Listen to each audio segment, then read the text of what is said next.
built on the rock.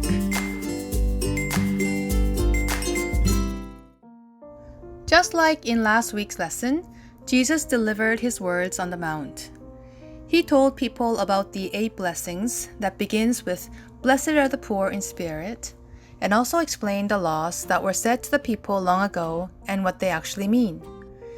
Jesus also gave the sermon about help, prayer, and fasting, which was the principle of faith for people of Israel, and the Golden Rule, which tells people to treat others as one wants to be treated.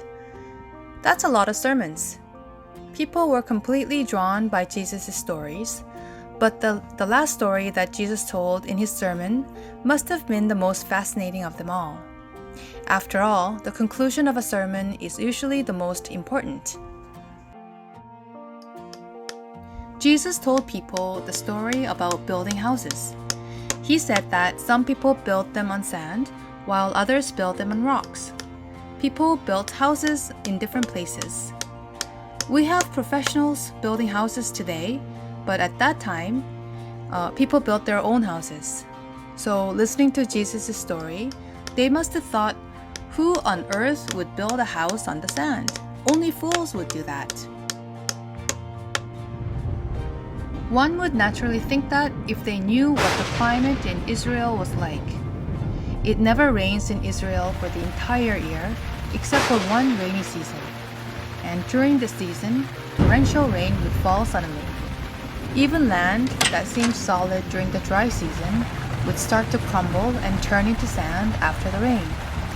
So if you were going to build a house, you would have to carefully observe the land on which to build a house, because you wouldn't want to build a house that would collapse soon.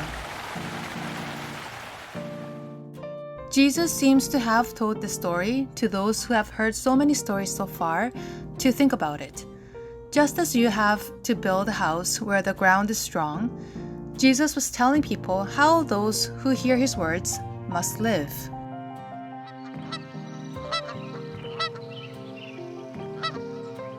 In fact, the people of Israel at the time followed the law, saying that it was the way people in the past lived. They did so, saying that's God's will. But Jesus told them that's precisely like building a house on sand, and that if it rains, or if something slightly difficult happens, the house would soon shake and collapse.